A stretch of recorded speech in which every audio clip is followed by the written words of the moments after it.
Ben Habib, Chairman of Unlocked, former Brexit Party MEP, of course. Ben, a very good morning to you. Morning, Mike. Do you, like me, feel the sort of thrust of optimism and the way that people are changing their attitudes towards the lockdown? It seems to me that a lot of people have now just gone, that's it, we're on. I think they have, and fewer and fewer people are wearing masks. I went to my club this morning, and you're meant to wear your mask. It's ridiculous. You're meant to wear your mask as you walk in, but you can take it off the minute you're in the gym. Right. And people have been adhering to that absurd rule for months, but they're coming in now without their masks, and there's a kind of normalcy now about not wearing a mask. I'm sure we've all felt this kind of embarrassment if we haven't had a mask on when others have. But I think we're beginning to get back to a position, I just feel it, where you don't feel so idiotic if you've got your mask off. You feel normal, and you're not beheld by others as someone idiotic. So I think we are heading back to normal, and I think people want it. Yes, I think so. Ben, we're just going to try and check your microphone because it's sounding a little bit slightly off kilter. But so bear with us while we try and just get a slightly better sound out of Ben's devices there, because we want to know what he thinks about a great many things this morning. And what particularly we want to know about is a report in the papers this morning about the Commons Education Committee, who last night basically issued a report saying that the white working class children of this country have been betrayed. Major social injustices have been going on. They've been forgotten for generations. They've been neglected by teachers because of divisive concepts like white privilege.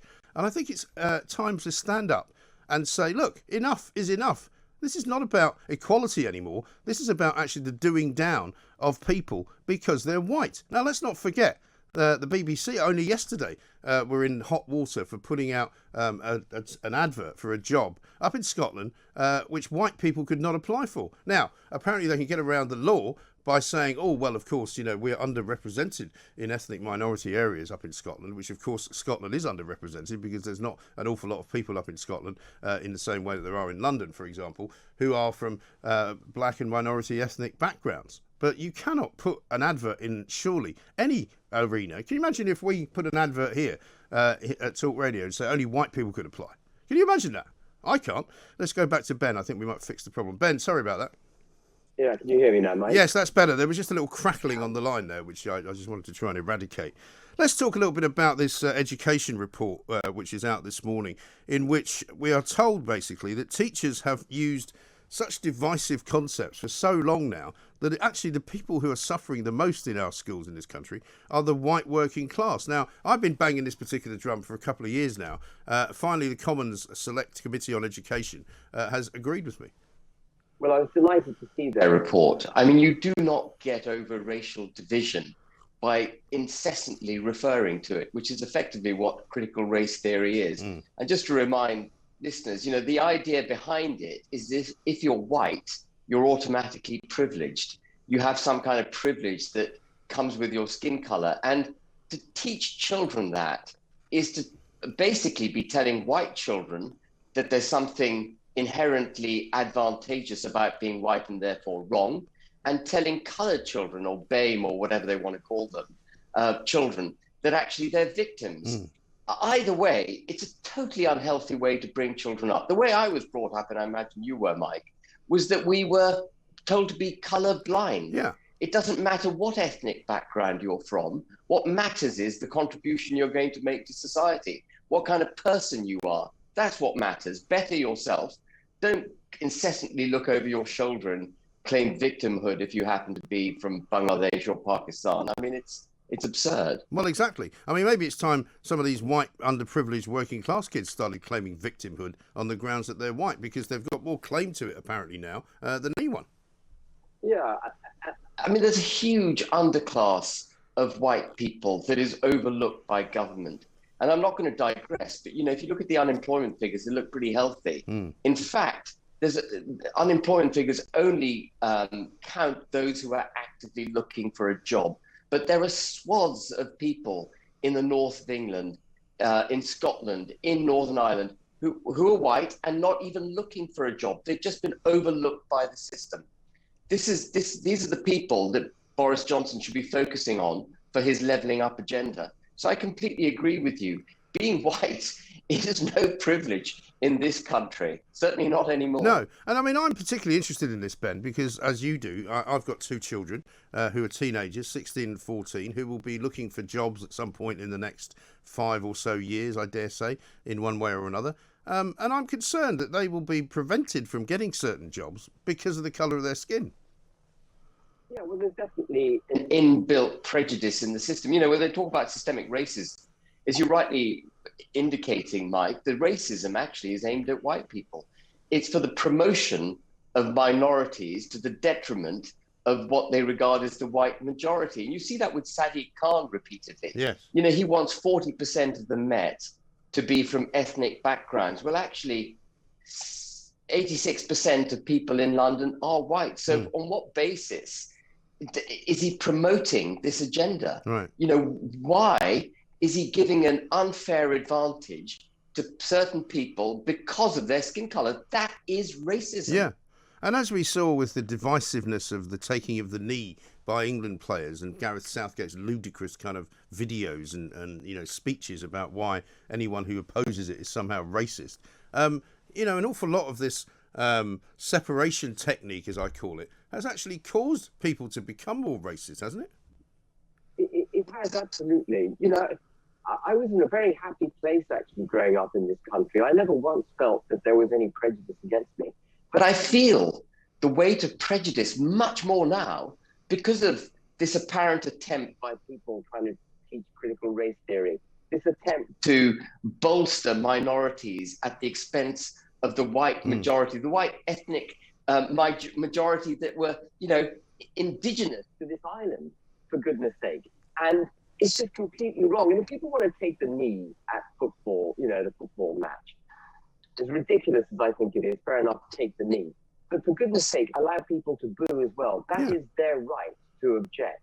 And I would boo it because I think it's entirely wrong to be promoting the ideology of BLM, which is an anarchist, socialist, anti-capitalist movement designed to hit the very foundations of our beliefs in the United Kingdom.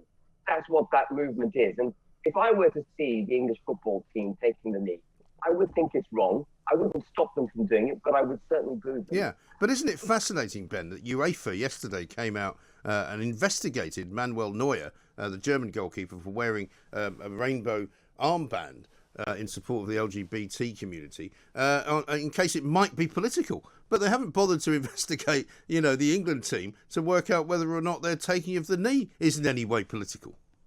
I mean, the whole thing's just ridiculous, isn't it? It will be just chucked out of court. It's absurd. Yeah, it really is. We're still going to try and fix that microphone of yours, Ben. Stay with us. We're going to stop for a moment. Ben Habib is with us, chairman of Unlocked, a former Brexit Party MEP. We're talking about this report from the Common Select Committee on Education, in which it says that basically white underclass, working class people are the most underrepresented, the most underachieving, and the most prejudiced against group of all time. It's extraordinary. We've got a few other things to discuss. I mean, obviously, we've got the football coming up tonight. Another kind of mockery, if you like, of the sort of the rules. It would seem that if you're a Scottish football player and you test positive for COVID, none of the rest of your teammates have to worry. But two people who might have played a bit close to you when they were playing for England might have to self-isolate. I mean, it's kind of madness now, isn't it? Well, we've got to stop. We've got to stop all these COVID restrictions as soon as possible.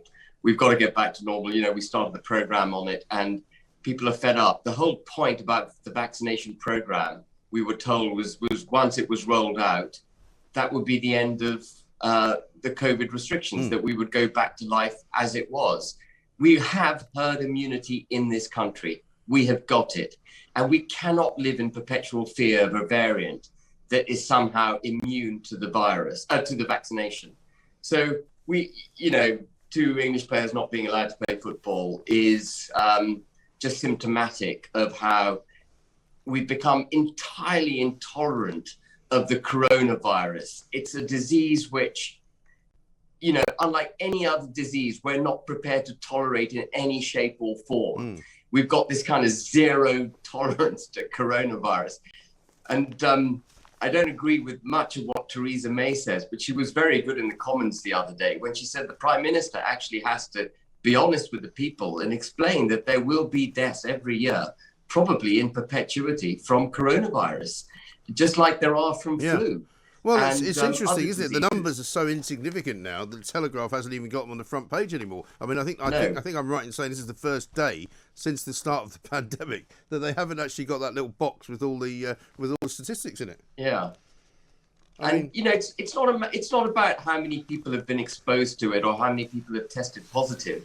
It's about how many people are developing symptoms and how many of those are ending up in hospital.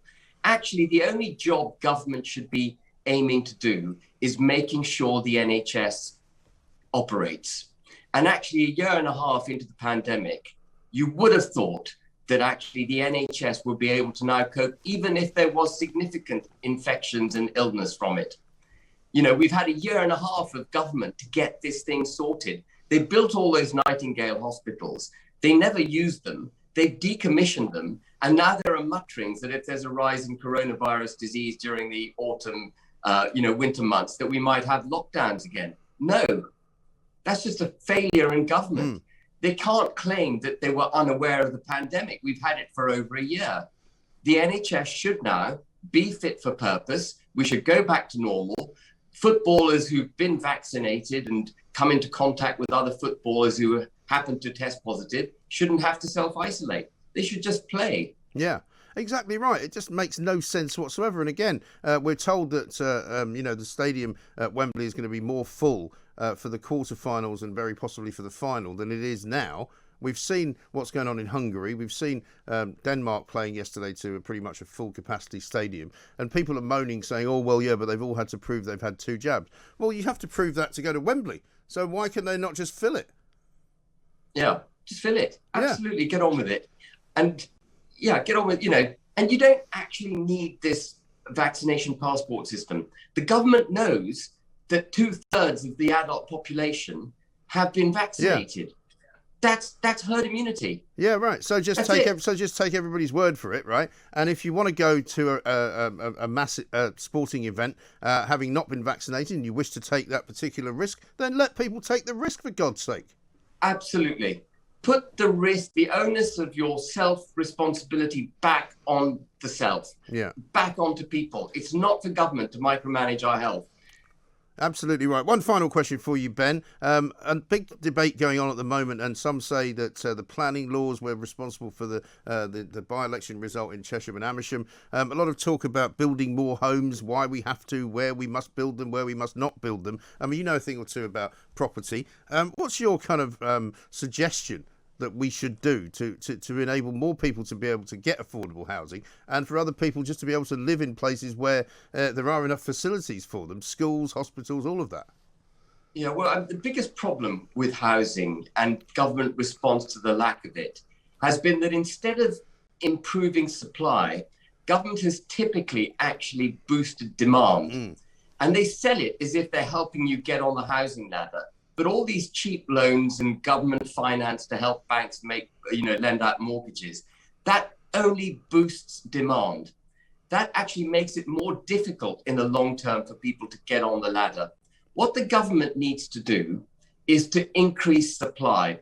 And part of that has to be through the planning system. But there's a huge amount of brownfield sites, not greenfield sites, but brownfield sites that could be brought into use very quickly. It won't surprise you to know, Mike, that even though the government talks about the need for planning reform, it's going for the easy option. It's going for the greenfield sites, and it's not deregulating the complex process of bringing brownfield sites into different uses, and in this case, residential use. So there are huge hurdles you have to go through in order to get planning permission to convert an office block, for example, into residential.